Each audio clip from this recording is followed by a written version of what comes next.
TNI Angkatan Laut berhasil menggagalkan penyelundupan 10 ton pasir timah di perairan Dabo Singkep, Kepulauan Riau. Pelaku mengaku pasir timah tersebut akan diselundupkan ke negara Malaysia.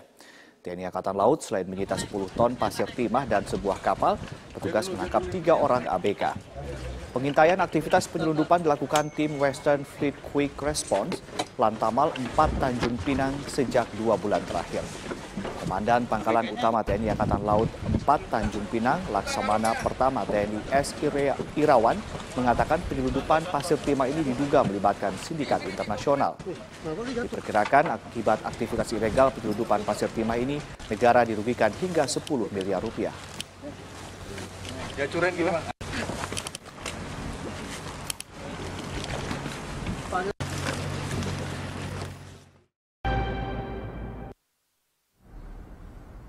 Sapu bersih pungli sampai akarnya. Dialog kita lanjutkan kembali masih bersama Kombes Pol Martinus Sitompul, anggota publikasi dari Satgas Saber Pungli. Dan bagi Anda pemirsa yang ingin mungkin melapor atau mengadu mungkin Pak Martinus ya, bisa menghubungi nomor telepon yang sekarang sudah tertera di layar. Kalau SMS di 0856 880 881. Kalau telepon 0821 1213 1323 dan juga ada email. Dan kemudian juga sebetulnya ada satu aplikasi lapor di Android dan mungkin iOS juga ya untuk ini itu sekarang sedang kita sedang diperbaiki ya. Itu kalau nanti ditulis saja mungkin Saber Pungli mungkin akan ada beberapa aplikasi yang bisa dipilih di sana dan pilih yang paling tepat. Pak Martinus, ini kalau kita bicara soal Satgas Saber Pungli ini kan merupakan gabungan dari antar lembaga di pusat maupun di daerah sebetulnya kan. Nah ini koordinasinya akan seperti apa nanti Pak? Ya, kita bikin ada unit kerja itu terhubung, telepon masing-masing itu terhubung ya. Kemudian kontak person kita terhubung karena beberapa UPP di kementerian lembaga dan di pemerintah provinsi itu juga merupakan anggota-anggota yang di bagian inspektorat ya. Nah, kemudian memang ini terhubung ya. Kemudian mekanismenya juga ada laporan harian, ada laporan mingguan, ada laporan bulanan. Dan secara insidentil kita bisa menggunakan fasilitas Vicon ya. Vicon, video conference, kemudian kita menyampaikan apa yang menjadi kebijakan-kebijakan dari masing-masing kita ini ya. Iya, soalnya kalau kita bicara soal pelayanan publik ini kan seringkali sesuatu yang justru adanya di daerah gitu, yang langsung bersentuhan dengan masyarakat gitu. Nah ini jumlahnya kan besar sekali kalau kita melihat provinsi dan kabupaten kota itu ada 500 lebih gitu kan. Ya, 5.000 lebih. 5.000 bahkan ya. Nah ini paling tidak dalam 2 bulan ini apakah sudah terlihat kendala-kendala dalam upaya sapu bersih pungli ini? Ya, kalau kendala memang kita berdasarkan informasi yang ada, yang kemudian kita nilai, kita asesmen, itu ada yang katakanlah yang tidak valid ya. Informasinya atau aduannya itu, ya. Karena bisa saja kita melihat begini, ada kekhawatiran ya dari masyarakat, karena kita kan mau menggali nih. Masyarakat kemudian yang menginformasikan ini tidak terbuka, kemudian hanya katakanlah sumir sekali informasi yang kita peroleh, sehingga kita mau menggali lebih dalam itu punya kesulitan. Nah, kita kan berharap masyarakat ya menginformasikan aja, buka, kemudian kita tidak akan ada sanksi kepada yang bersangkutan. Tidak akan ada sanksi, tapi biasanya kan mereka itu kalau melihat dalam tanda kutip kejahatan, karena biasanya pungli itu kan bukan hanya 1-2 orang, ada beberapa orang gitu yang menikmati itu. Kan mereka ada kekhawatiran, jangan-jangan nanti identitasnya dibuka lagi. Nah itu gimana Pak Martinus? Ya, memang dalam mekanisme ini nanti yang akan menjadi pelapor itu adalah anggota Polri atau anggota tim itu atau anggota UPP. Jadi memang bukan masyarakat yang melaporkan bukan itu. Bukan masyarakat? Ya, karena ini kan temuan ya. Temuan kita, kemudian ya berarti kita yang akan melaporkan. Jadi jangan ada kekhawatiran ya, identitasnya itu tidak akan dibongkar? Tidak akan dibongkar. Tidak akan dibongkar, jadi masyarakat tidak perlu khawatir, mungkin bisa menghubungi nomor telepon yang nanti akan kita tayangkan kembali. tidak ada kekhawatiran bahwa mereka ketika melapor itu identitasnya akan dibuka. Iya. Terus yang kemudian yang kedua tadi supaya tidak sumir apa yang harus dilakukan Pak Martinus? Ya, informasi itu dibuka saja semua ya. Oke. Dibuka dan kemudian identitas juga dibuka dan kemudian siapa orangnya lebih memudahkan lah. Akan lebih memudahkan Akan lebih mudahkan kita untuk bekerja. Dan dipastikan identitas mereka itu tidak akan pernah disentuh sama sekali. Tidak akan disentuh, ya. Tidak akan sampai nanti dipanggil ke pengadilan segala macam. Tidak akan ya? Tidak ada. Tidak ada ya? Karena yang melaporkan itu nanti adalah mereka yang melakukan upaya penangkapan. Penyelidikan dan penangkapan Ya, itu. Oke. persis. Nah, Pak Martinus, ini kalau kita bicara bahwa masyarakat sebetulnya sudah mulai jenuh dengan pungli. Dari Satgas Saber Pungli sendiri itu punya target nggak? Ini kapan cara-cara seperti ini akan mulai bukan hanya turun sebetulnya, sudah tidak bisa kita temui lagi lah seperti itu. Ada targetnya nggak? Ya, ini kan bagian dari sebuah revolusi mental ya, yang bagaimana membalikkan mentalitas kita yang selama ini instan, kemudian mau menerobos, ya kan, kemudian jalan pintas. Nah, ini menyangkut budaya, cara berpikir kita. Ya. Tentu target ini tidak hanya target jangka pendek, jangka menengah, tapi jangka panjang yang terus juga dilakukan upaya-upaya edukasi juga ke masyarakat. Masyarakat jangan mau memberikan suap. Yeah. Hal seperti ini ada dua kepentingan tentunya ya. Jadi kita tidak hanya kepada melakukan penindakan juga, tapi edukasi kita kepada masyarakat seperti Pak Tampu Bolon tadi ya. Yeah. Misalnya pagi tetap aja bertahan tidak mau, ya kan? Tidak mau ikut karena itu potensi ada penyimpangan misalnya. Jangan tergerak hatinya untuk mengikuti itu. Jadi ada dua pihak di sini yang perlu kita lakukan terus edukasi. Sama seperti korupsi, ada pemberi dan penerima sebetulnya. Ya. Nah ini tapi kan biasanya masyarakat itu karena mereka merasa tidak akan dihukum dengan pungli gitu ya. Paling tidak integritas pelayan publiknya yang harus dibenahi terlebih dahulu kan. Ya. Kalau memang mereka belum punya integritas, paling enggak mereka takut untuk melakukan itu. Dan itu tugasnya Satgas Saber Pungli seperti itu. Ya. Pak Martinus, terima kasih banyak sudah bergabung bersama kami. Pemirsa, inilah headline news pukul 1 waktu Indonesia Barat. 4.200 lebih rumah warga di Tuban, Jawa Timur masih terendam banjir luapan Sungai Bengawan Solo. Banjir sudah melanda Tuban selama sepekan terakhir. Pantauan tim Metro TV dari atas perbukitan Kapur di sisi utara aliran Bengawan Solo menunjukkan luasnya banjir. Selama sepekan terakhir, banjir akibat luapan Sungai Bengawan Solo masih merendam 34 desa dari 5 kecamatan di Tuban. Ketinggian air mencapai rata-rata 1 hingga 2 meter. 4 desa diantaranya terisolasi dengan 14.500 lebih jiwa terdampak. Namun demikian, hampir sebagian besar warga masih enggan mengungsi. Sejumlah petugas melakukan patroli keliling menggunakan perahu untuk menjaga keamanan dan menawarkan perahu untuk beraktivitas. Badan Penanggulangan Bencana Daerah BPBD Tuban mencatat banjir tahun ini adalah yang terparah dalam 5 tahun terakhir.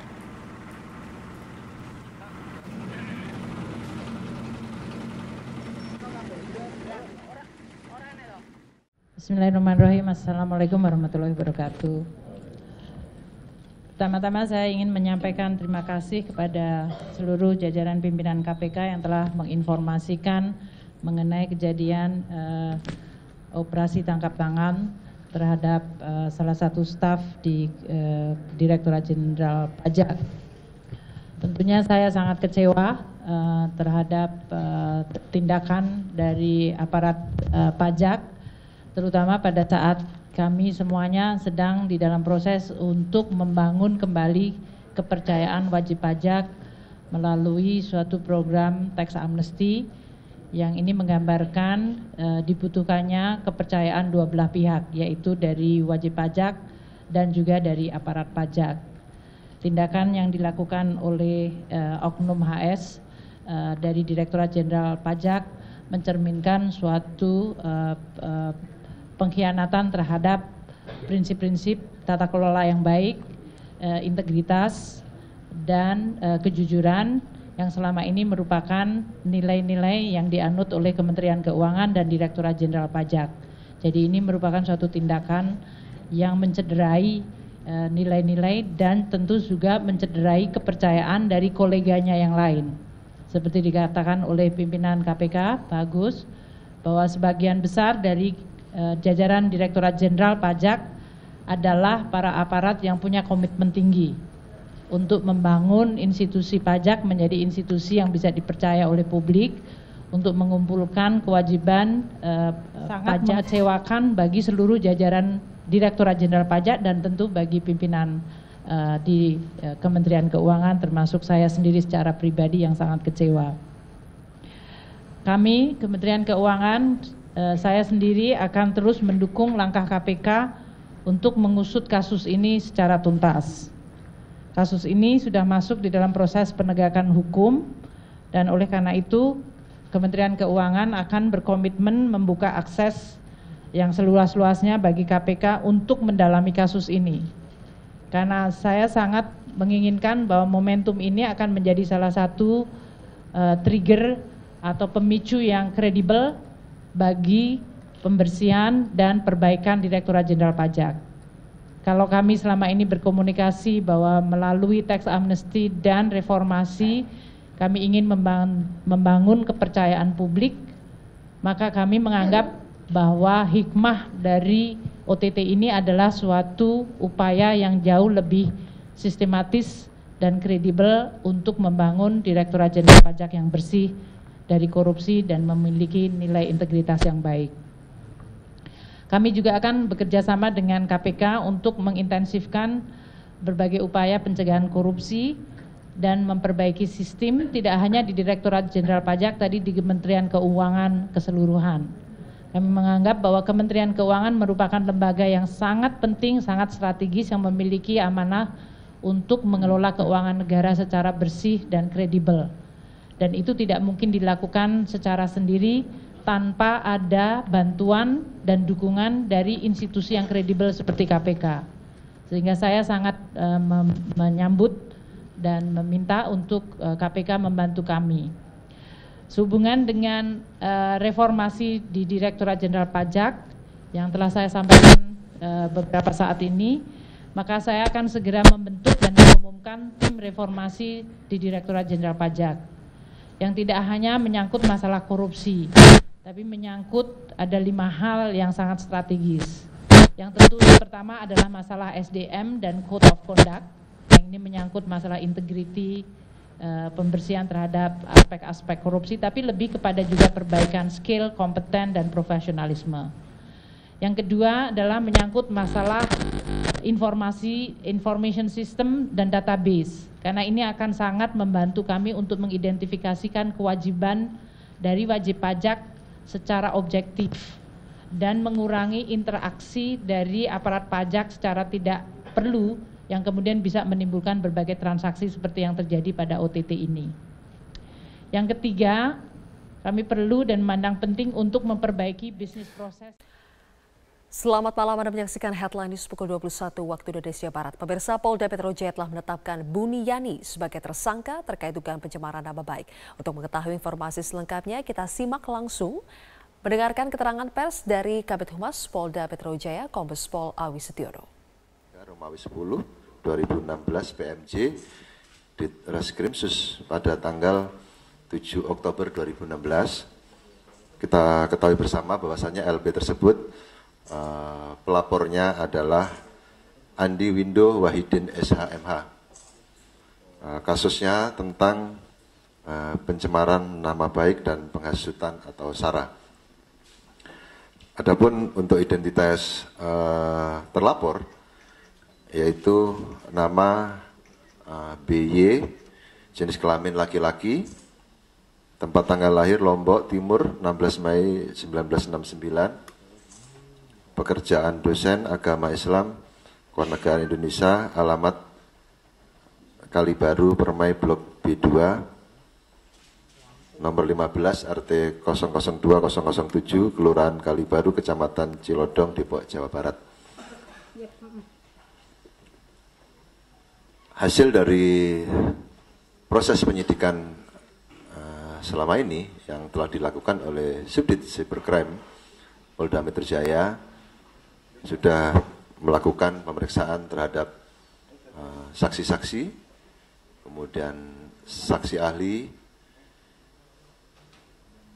sampai dengan hari ini kita telah melakukan pemanggilan terhadap terlapor tadi pagi, sekitar jam berapa tadi Pak Roberto? Jam 11 ya. Ya, kita panggil jam 10, jam 11 hadir sebagai saksi. Dan tadi sampai dengan pukul sekitar 19.30 ya. Selesai dilakukan pemeriksaan sebagai saksi.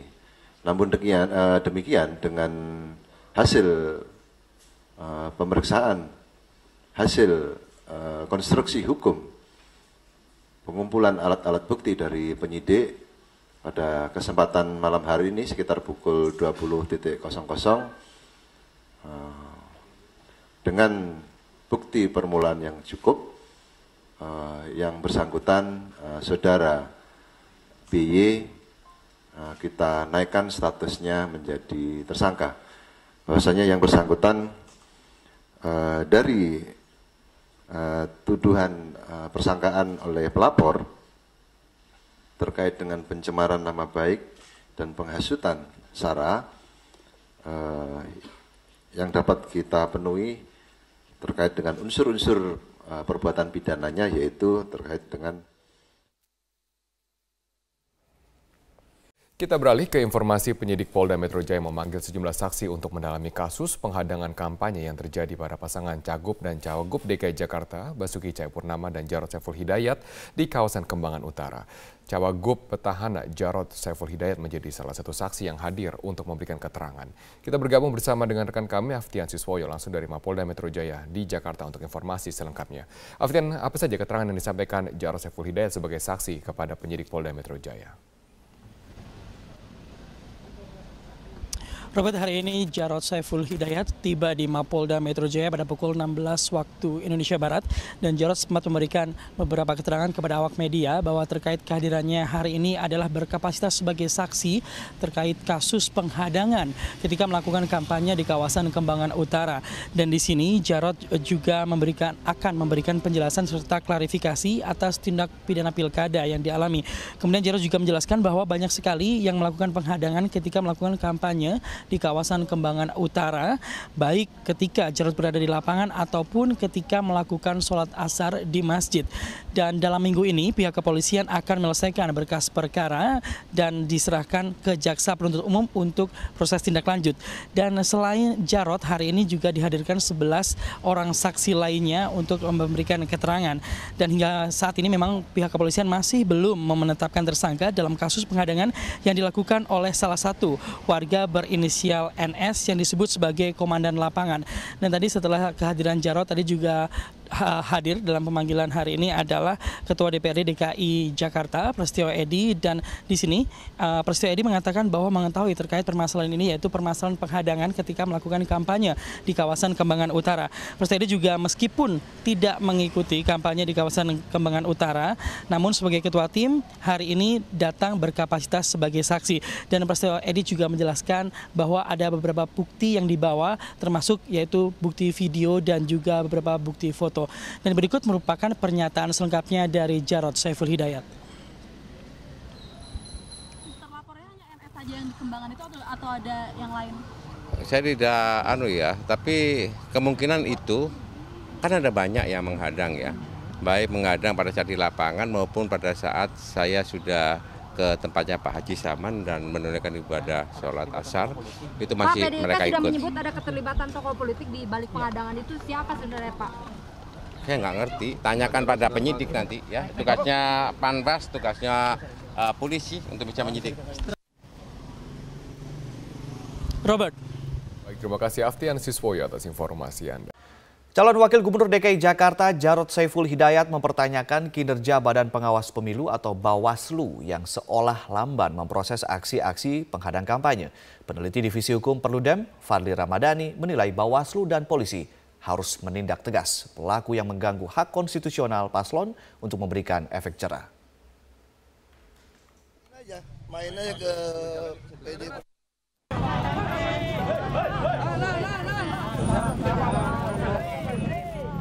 Kegiatan kampanye pasangan calon kepala daerah DKI Jakarta, Basuki Cahayapurnama dan Jarod Saiful Hidayat sempat berulang kali mendapatkan gangguan dari sekelompok massa. Tercatat telah lebih dari 5 kali pasangan Ahok Jarod dihadang sejak masa kampanye digelar pada 28 Oktober lalu. Calon Wakil Gubernur DKI Jakarta Jarod Saiful Hidayat sempat mempertanyakan kinerja Badan Pengawas Pemilu atau Bawaslu yang dianggap lamban memproses aksi-aksi penghadang yang diterima pasangan calon gubernur dan calon wakil gubernur nomor urut 2 ini. Tanyakan kepada Bawaslu. Makanya tadi Panwas kan ikut ya. Panwas ini ada belakang ya. Aku bilang, ya harusnya, aku kan pernah juga ditolak di sini. Pernah nggak ditolak? Pernah. Di Kalibaru. Kenapa nggak langsung diproses? Saksinya banyak, buktinya ada, orangnya kelihatan, ya nggak? Saya aja ngomong, bukan warga situ, dia warga RW 7, kami ketemu RW 1, ya nggak? Nah gitu dong. Ketua Badan Pengawas Pemilihan Umum atau Bawaslu DKI Jakarta, Mimah Susanti, membantah abai memproses laporan pelanggaran pemilu. Ia mengaku Bawaslu telah memproses seluruh laporan yang dilayangkan tim kampanye Ahok Jarot. Dari 4 laporan, hanya 1 yang memenuhi unsur pidana.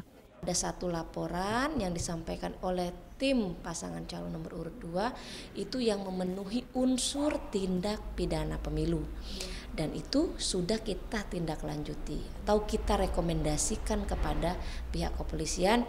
Jadi kewenangannya itu sudah ada kepada mereka, ya. Peneliti Divisi Hukum Perludem, Fadli Ramadhani menilai penolakan kampanye paslon yang terjadi di DKI sudah masuk dalam pelanggaran serius.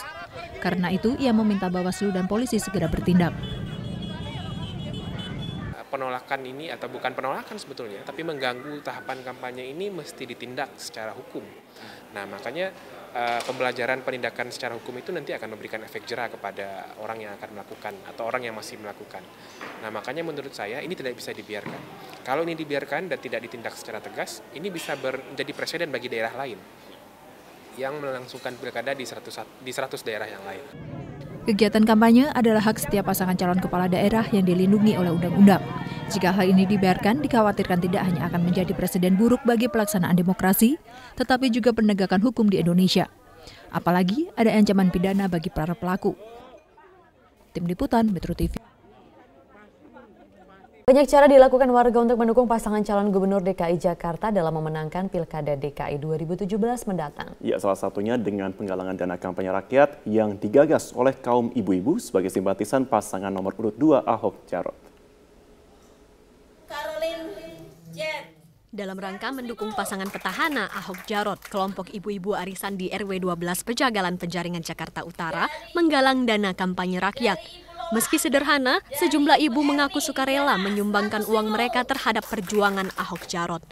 Komunitas ibu-ibu arisan merasa bahwa pasangan Ahok Jarot telah memberikan bukti dalam pembangunan ibu kota Jakarta, termasuk diantaranya sejumlah program kerja yang telah dirasakan kaum perempuan. Nah, memang kita mengumpulkan dana ini toh nanti untuk dari kita untuk kita juga tergerak, ibu-ibu kita tergerak karena sumbangan itu karena kita merasa menginginkan punya pemimpin yang jujur dan anti korupsi. Karena bapak-bapak itu yang telah memberikan kita ke anak-anak kita sekolah dan kita lingkungan juga bersih semuanya. Adanya inisiatif warga dalam penggalangan dana kampanye rakyat disambut baik oleh tim relawan kampanye rakyat Ahok Jarot. Tim relawan mengaku terharu atas kepedulian warga untuk mendukung perjuangan pasangan Ahok Jarot.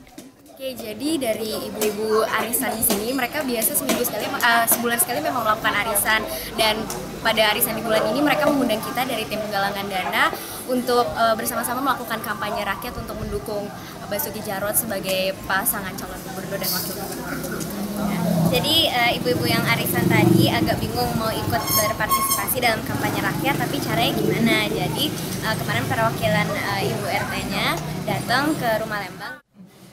Para ibu berharap agar hasil dana yang dikumpulkan bisa digunakan sebaik-baiknya untuk pemenangan pasangan Ahok Jarot pada Pilkada DKI 2017 mendatang. Dari Jakarta, Muhammad Rian, Metro TV. Nisha, bagaimana keberlangsungan acara di sana? Marvin, saat ini digelar acara Parade Bhinneka Tunggal Ika di kawasan Patung Kuda, Monas, Jakarta Pusat, dan saat ini ratusan warga masyarakat berkumpul di sini. Saat ini sedang digelar berdoa dari lintas agama, dari umat lintas agama. Mereka ini berdoa untuk kelancaran acara Parade Bhinneka Tunggal Ika dan juga untuk kebinekaan di Indonesia yang kemarin sempat terpecah. Tadi kami sempat berbincang dengan beberapa warga yang ada di sini, mereka mengikuti acara ini dengan tujuan agar bisa menjadi bagian dari untuk merawat kebinekaan di sini. Dan menariknya juga nanti mereka akan berjalan titiknya dari sini, dari kawasan Patung Kuda untuk menuju ke kawasan Bundaran Hotel Indonesia. Dan nanti di sepanjang perjalanan menuju ke Bundaran Hotel Indonesia, mereka akan menampilkan berbagai pertunjukan dari atau yang ada di Indonesia seperti ada reok ponorogo, kemudian ada ondel-ondel, ada debus, dan juga ada barongsai. Dan yang menarik juga, mereka ada di sini adalah diminta oleh penggagas acara ini untuk menggunakan pakaian adat dari seluruh Indonesia. Dan bagi mereka yang tidak memakai pakaian adat, bisa menggunakan kaos bernuansa merah putih. Dan selain itu nantinya juga mereka berada di sini untuk bersama-sama, atau pesan yang ingin disampaikan adalah untuk memberitahu masyarakat bahwa perbedaan ataupun keberagaman yang ada di Indonesia inilah yang menyebabkan Indonesia menjadi kaya, Indonesia menjadi satu. Dan berikut adalah pernyataan selengkapnya dari penggagas Parade Bhinneka Tunggal Ika. Kita ingin merayakan kembali yang namanya kebinekaan di negeri ini. Kita ingat bahwa konstitusi kita itu adalah Pancasila, Undang-Undang Dasar 45, yang di dalamnya itu sangat menempatkan kebinekaan, keberagaman bangsa ini sebagai salah satu faktor pemersatu bangsa ini gitu. Dengan format yang sangat cair, bikin happy, semua bisa terlibat. Kita akan melihat bagaimana beragamnya kebudayaan, tradisi, agama negeri ini gitu. Ya Marvin, dan sesaat lagi ratusan peserta Parade Bhinneka Tunggal Ika ini akan berjalan menuju ke Bundaran Hotel Indonesia, dan nanti kita akan bertemu lagi di Bundaran Hotel Indonesia untuk menyaksikan seperti apa perjalanan mereka dari Patung Kuda Monas Jakarta Pusat. Sementara demikian, Marvin, kembali ke Anda di studio. Selamat siang pemirsa, inilah Headline News pukul 14 waktu Indonesia Barat. 15 nelayan dinyatakan hilang akibat kapal berbendera Thailand dan kapal nelayan tabrakan di perairan Tuban, Jawa Timur. Berdasarkan informasi petugas Pelabuhan Brondong Lamongan, tabrakan terjadi pada pukul 4 dini hari tadi saat kapal berbendera Thailand KM Tyson sempat membawa tapioka dari Thailand tujuan Surabaya bertabrakan dengan KM Mulia Sejati. Dan untuk mengetahui bagaimana upaya pencarian 15 nelayan yang hilang, saat ini kita sudah terhubung dengan Pak Misngadi, Syah Bandar Pelabuhan Brondong, Lamongan, Jawa Timur. Selamat siang, Pak. Selamat siang. Ya, bagaimanakah upaya atau bagaimanakah kronologis peristiwa ini, Pak? Siap. Kronologi kejadian ini tadi pagi sekitar pukul 4 pagi. Itu kapal nelayan Mulia Sejati ditabrak MV Tyson 4. Ya. Di posisi kurang lebih 17 mil dari Pelabuhan Brondong gitu, Pak. Ya. Bagaimanakah upaya pencarian saat ini, Pak? Untuk posisi sekarang sudah tahap evakuasi terhadap 12 orang yang selamat. Untuk yang 15 masih belum diketahui nasibnya. Jadi ini yang 12 untuk dievakuasi ke Pelabuhan Lamongan Sorbes untuk mendapatkan pertolongan lebih lanjut gitu, Pak. Jadi masih 15 orang masih dicari ya, Pak Misngadi ya? Siap, ini Basarnas beserta tim lainnya menyisir para korban tersebut untuk mencari keberadaan mereka gitu, Pak. Baik, Pak Misngadi, dari 15 orang yang masih dicari, apakah warga negara mereka semua warga negara Indonesia, Pak? Oh, yang dicari ini warga negara kita, Pak. Ini baik. Nelayan dari Juwana, Jawa Tengah gitu, Pak. Ya. Baik, terima kasih Pak Misngadi telah memberikan informasi kepada kami. Selamat malam pemirsa, aksi teror terhadap kandidat kepala daerah kembali terjadi di Provinsi Aceh. Kali ini penembakan terjadi di rumah calon gubernur Aceh Tarmizi Karim oleh orang tidak dikenal. Dan untuk mengetahui informasi selengkapnya, kita terhubung dengan Dazen Frila langsung dari Banda Aceh. Dazen, bagaimana kronologi penembakan rumah Tarmizi Karim? Ya, Rory, dari informasi yang kami peroleh, aksi penembakan ini terjadi pada Rabu malam sekitar pukul 19 waktu Indonesia Barat di kediaman salah satu calon gubernur Aceh bernomor urut 1 Tarmizi Karim, yaitu tepatnya terletak di Jalan Todak Gampong, Bandar Baru, Dusun Piranha, Kecamatan Kuta Alam, Kota Banda Aceh. Tidak ada korban jiwa dalam peristiwa ini dan menurut keterangan saksi mata, yaitu Fahri, anak dari Tarmizi Karim sendiri, mendengar suara letusan setelah sempat melihat seorang sosok yang melintas di luar pagar kediamannya dengan menggunakan 1 unit sepeda motor. Fahri sendiri tidak mengetahui bahwa suara tersebut adalah suara letusan senjata api dan ia baru mengetahui aksi ini adalah aksi teror atau penembakan setelah diberitahu pihak Pamtub atau pengamanan tertutup Tarmizi Karim bahwa terdapat lubang bekas tembakan di pagar rumahnya yang juga terpantul pada pagar garasi. Sementara selongsong peluru juga telah ditemukan di dalam areal rumah dan insiden ini terjadi ketika Tarmizi dan keluarga sedang dalam perjalanan dari Kabupaten Aceh Timur menuju kota Banda Aceh. Hingga saat ini pihak kepolisian belum dapat mengungkap motif ataupun pelaku di balik penembakan ini dan saat ini masih melakukan pemeriksaan karena pihak Tarmizi Karim sendiri baru menyampaikan laporan kasus ini pada sore hari tadi, Rory. Sementara olah TKP akan segera dilakukan dalam waktu dekat. Dan menanggapi insiden ini, Tarmizi Karim sendiri yang maju dalam Pilgub Aceh melalui jalur independen mengatakan aksi penembakan ini merupakan bentuk teror yang telah mengganggu kedamaian pilkada, namun pihaknya tetap menghimbau kepada seluruh tim sukses dan para pendukung untuk tetap tenang dan tidak terprovokasi oleh kejadian ini. Berikut kita dengarkan salah satu petikan wawancara kami dengan calon gubernur Aceh Tarmizi Karim. Sebetulnya seperti tadi kita sudah kumpul juga dengan tim kita, tim sukses di dalam pilkada ini. Saya memintakan kepada mereka agar sabar tenang oleh karena ini sudah ditangani oleh polisi dengan bagus sekali sejak awal tadi pagi. Dan sebetulnya ini kan bertentangan dengan semangat pilkada damai. Itu yang baru seminggu yang lalu kita sudah kumpul di Mapolda di bawah koordinasi Pak Kapolda dan pengarahan Bapak Gubernur. Yang semangat kita kan spirit kedamaian ini. Tapi kalau ada kejadian-kejadian seperti ini, maka itu akan bertolak belakang sekali dengan semangat pilkada yang damai, aman, sejahtera. Untuk sementara demikian yang dapat kami sampaikan dari Banda Aceh. Kembali ke Anda, Rory, di studio. Pemirsa, kita bergabung dengan Stella Nau dari Istana Merdeka. Stella,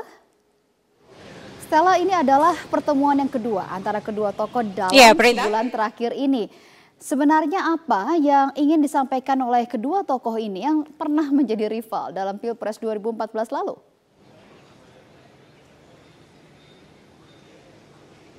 Menarik sekali satu hal yang disampaikan oleh Presiden Joko Widodo dan Ketua Umum Gerindra Prabowo tadi saat bertemu santai ya, mereka ngobrol di depan Istana Merdeka.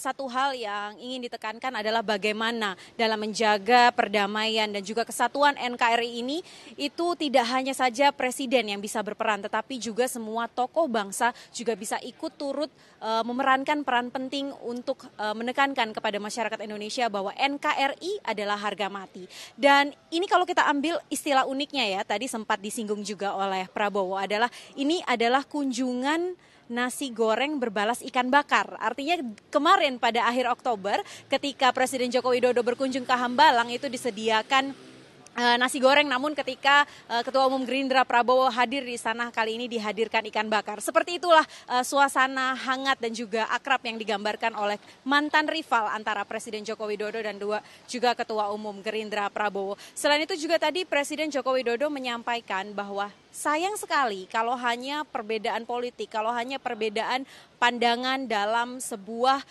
tatanan menjalankan pemerintahan itu menjadi pengganggu dan kemudian merugikan masyarakat, menjadi halangan bagi kita untuk membangun bangsa Indonesia. Karena kalau kita lihat pada tanggal demo 4 November kemarin, sebenarnya safari-safari politik seperti ini itu sudah dilakukan oleh Presiden Joko Widodo, tidak hanya kepada partai, tapi juga di kalangan pemuka agama. Dan juga banyak diskusi-diskusi yang juga sudah dilakukan oleh Presiden Joko Widodo. Namun menarik kita ikuti langsung bagaimana pernyataan Presiden ini untuk menekankan bahwa NKRI adalah harga mati. Berikut pernyataan Presiden Joko Widodo.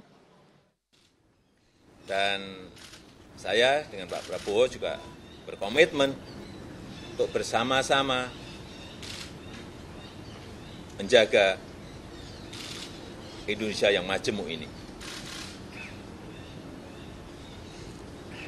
Jangan kita tidak menginginkan kita tercah belah gara-gara perbedaan politik. Tidak. Karena sangat mahal harganya bagi negara kesatuan Republik Indonesia. Selain itu, Prita, kami juga menanyakan kepada Ketua Umum Gerindra Prabowo, apakah memang masih perlu jika masyarakat yang tidak setuju dengan pengurusan atau proses hukum Gubernur DKI Basuki Cahayapurnama ini turun ke jalan lagi. Karena banyak sekali informasi yang berkembang di sosial media, itu tanggal 25 November akan ada aksi susulan. Di sini Prabowo menekankan sebagai salah satunya juga tokoh bangsa adalah kita harus mempercayakan proses hukum yang sudah berjalan. Karena memang sejak sebelum tanggal 4 November sebenarnya proses hukum terhadap Basuki Cahayapurnama itu sudah dilakukan oleh pihak kepolisian.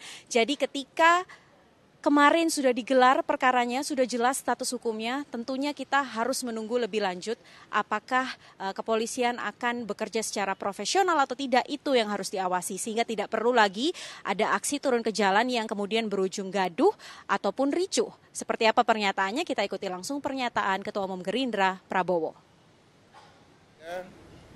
Tidak akan malu-malu dan segan, saya akan selalu menganjurkan kesejukan. Jadi bukan menghadapi 25, Pak. Setiap saat saya akan menganjurkan selalu untuk kita tidak usah gaduh, jangan gontok-gontokan, jangan tegang. Kesimpulan yang disampaikan oleh pertemuan Presiden Joko Widodo dan Ketua Umum Gerindra Prabowo hari ini adalah satu, Prita. Artinya negara kita adalah negara demokrasi. Siapapun yang turun ke jalan, siapapun yang menyuarakan pendapatnya harus dihormati, tetapi tetap yang harus dijalankan untuk menyelesaikan semua permasalahan ini adalah hukum. Prita.